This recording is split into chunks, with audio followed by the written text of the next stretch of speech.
Of course, all nations have gone to war at some point or another and are still at war. Whether it's the current wars between Russia and Ukraine, or the different wars between India and Pakistan, or the different countries against Germany and Japan, we've seen a lot of things. And there are rules to war. There are prisoners of war that have to be treated a certain way. There are people, the dead have to be treated a certain way. There's rules to war. There are rules to war.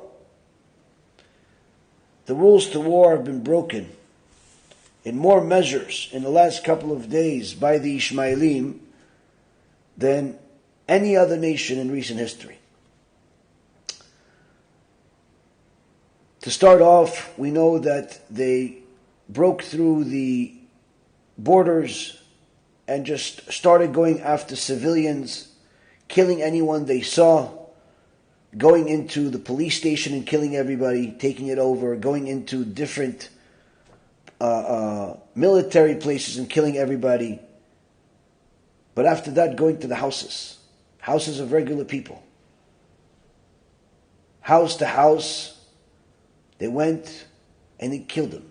Had they just shot the people, killed the people, it would be enough evil. But it wasn't. The people that have provided this information, have provided pictures, have provided videos, have provided literally free access to all media, all types of journalists that are willing to document the truth. But yet, very little of it is actually out there in the bigger media outlets. Most of it is being publicized independently by the Palestinian terrorists themselves, by the evil monsters themselves that are actually taking pride in this. Some people tell me that there is a lot of things on the internet, whether it's Twitter or Facebook, but the most you can find is on Telegram. But again, like I said, I don't recommend you doing it. I don't recommend you looking at it, just simply because it'll torment you for a long time, especially for people that are weak at heart. Just listening to what happened is going to be enough. One of the things that I just found out tonight from someone that is directly, I had a conversation with people that are at Zaka, collecting the bodies. And he says that they already know for sure that the numbers on the news of only 1,200 Jewish people being murdered is a complete fabrication. It is much, much more than that. They've already confirmed well over 1,600 people dead, but there are countless more. And out of all of the dead, they've only been able to identify just a couple of hundred bodies. Meaning, there are already confirmed 1,600 people. They're still finding more and more. But out of the 1,600 people, only a couple of hundred, only about 250 or so have actually been identified of who they are. Why only a couple of hundred? Because of the mutilation that they have done to these people. In one particular location,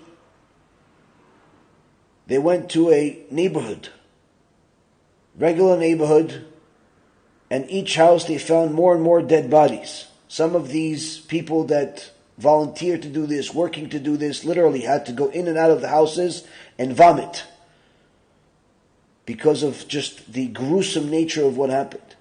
In one particular place, they found over 40 babies, 40 toddlers murdered with their heads chopped off. Over 40 babies murdered with their heads chopped off. In another place, they found many other children tied together, tied to each other, on the floor, burned alive. All of them burned alive. In another place,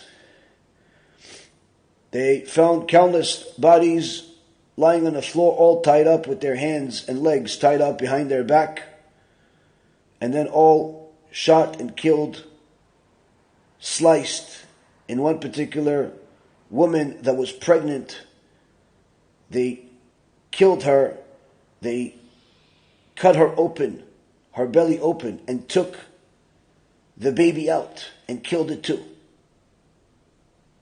Literally, you're talking about the sickest people on planet Earth. Even the murderers around the world don't act like this. Serial killers don't act like this. But if this wasn't it, this would be enough. But it wasn't. They took a bunch of children and they put them in animal cages. And then they burned them all alive and chopped off some of their heads. They raped countless Jewish women. But it wasn't just a typical rape like some people are aware of, where you see the women that are taken hostage and you see that their pants are full of blood. Rather, people that, I'm telling you, eyewitnesses of this, of what happened. After they raped them, they would shoot them in the reproductive organ. And other times, they would actually put their weapons inside the woman's body in order to torture her to death until they died. They would literally put the weapons inside the body of the woman after they tormented her.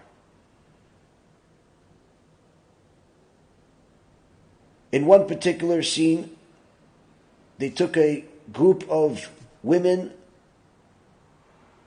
tied them up in the middle, and then around them they took a bunch of children and tied them around the women in a circle to make sure that the children watch this as they rape all of the women and then murder all of them in the most horrific ways, cutting some of them into little pieces. One particular person told us that he was given a bag, a body bag, and they told him, this is a child. He says, this is not a child. This is a woman. He said, no, look, it's a small little bag. He opened the bag and he showed him, no, look, she's cut up into little pieces. She's cut up into little pieces. A group of women were raped as children were watching it, and then they killed each one of the women and killed each one of the kids and burned them in some cases, cutting them to pieces in other cases, beheading some of them. Further, if that wasn't enough, today we had a direct report from a doctor that is looking into the bodies, trying to identify them, that gave insight to others of why it's taking so long. And one of the reasons why it's taking so long is because these Ishmaelim, Imach Shimam Vezichram, it wasn't enough to kill the people. It wasn't enough to rape the people. It wasn't enough to chop off heads and bodies in pieces. It wasn't enough. They even put bombs inside some of the bodies. So when the Jewish doctors and soldiers identify them and they touch the bodies or they investigate, they turn on the bomb and kill the people, meaning the living people would die. Literally, they put bombs inside the corpses. These are things, Rabotai, we all wish our ears have never heard and our eyes have never seen. These are the things that have happened. These are the things that have happened to our Jewish people over the last couple of days. And all of you that are supporting the Ishmaelim, Imach Shimam Vezichram, you yourself are no different than them. You yourself are no less vicious than they are. And you yourself will get a punishment no different than they will eventually.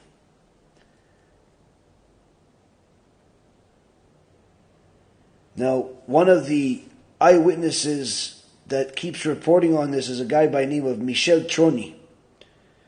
And literally, you see how tormented he is about all of this and what he has seen. I know him already from some time ago. I've seen some of his other work. And you see the man has changed. The face has changed as a result of what he has seen in the last few days.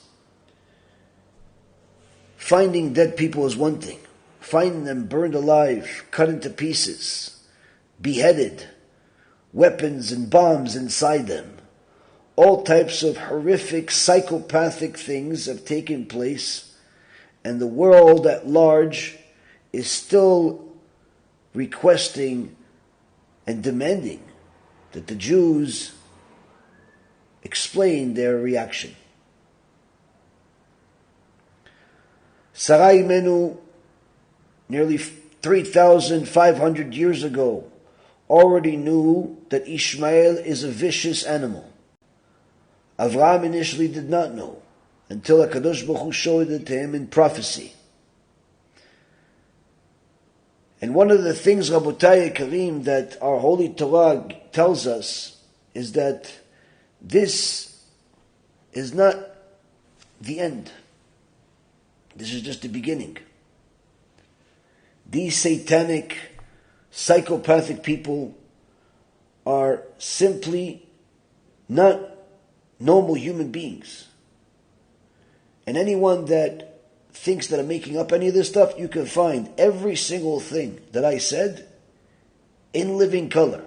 The videos of it, the pictures of it, being publicized by them, not even being publicized by Jewish media in any way. In fact, we wish Jewish media would publicize this. We wish any media would publicize this. But all we've seen is some hostages. We've seen some dead bodies here and there in bags, so it looks, appropriate for television. The horrific things that I'm reporting to you are things that they are reporting. And one of the things that they're trying to do with all of this is to instill fear into the Jewish people, to kill the morale. And they're succeeding at it in some cases, where people are becoming scared. Because they've never seen anything like this. They've never seen an enemy that is happily excited about chopping off the heads of children, cutting them open, cutting them to little pieces, burning them alive, inflicting torment to people and torture to people that the biggest psychopaths in the world haven't even thought of. You're not talking about one lone psychopath. You're talking about a nation of psychopaths. The amount of people that have been killed in gruesome and unusual ways shows that this is not an act of an individual. This is an ideology of a nation.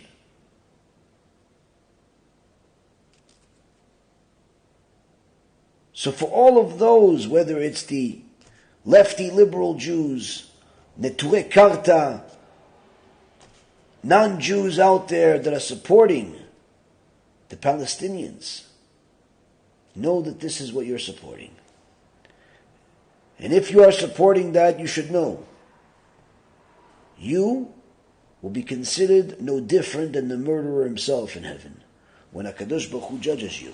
I've heard enough. New arrival screams echoing through the hallway to know that this ain't good. Once they pass them through the infierno, they don't come back. It's enough to make you go crazy. Do not think we fear you, Spirit.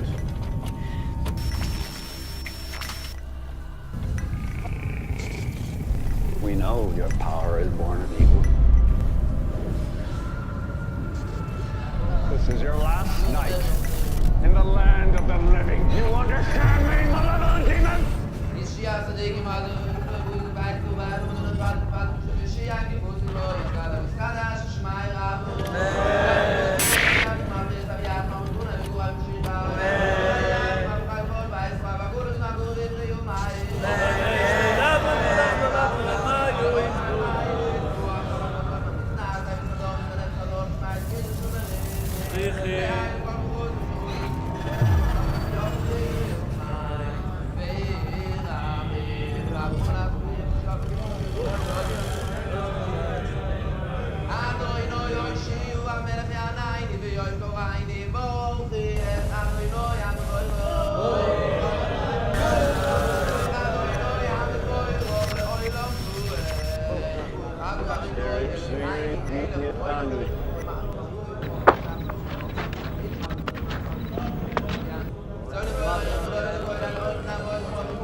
There was a rich family that lived here called the Hetheringtons, and unfortunately, their daughter passed away of a heart attack inside the house. Basically, they were so devastated that they reached out to people claiming to be psychic mediums. They actually weren't psychic mediums. They opened up a total of 11 portals inside this house and invited spirits and entities from all different kinds of dimensions.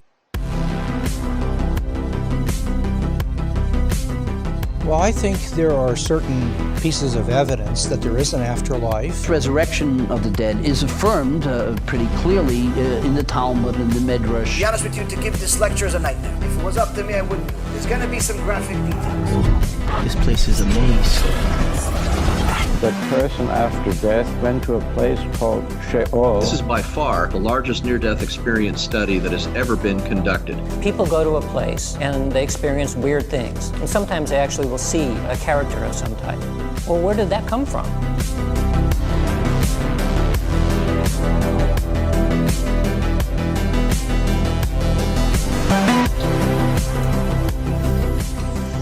I don't know why that one chain is swinging back there.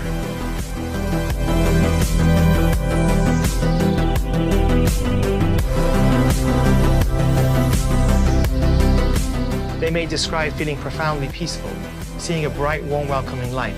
Some people describe watching doctors and nurses working on them with incredible accuracy. Next thing I knew, I was above my body watching the operation. How long did you feel like you were gone? I went to a place of timelessness. And so what that means, it could have been a second, could have been 5 minutes. I don't know.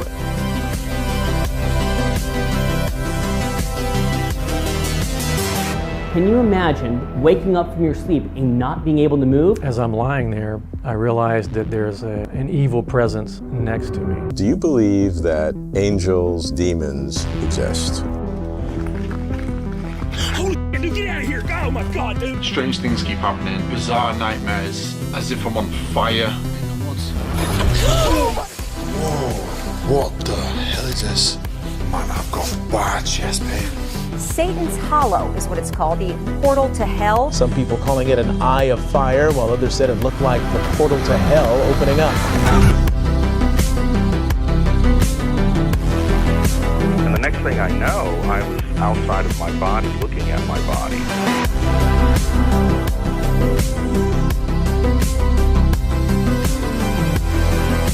What I'm going to do is called claromancy, the art of throwing lots or throwing bones. 2,000 years of experience, passed down, recorded, of how demons work. God has them all on a leash, and he lets the leash go enough to let them tempt us, because that's what makes us spiritually stronger.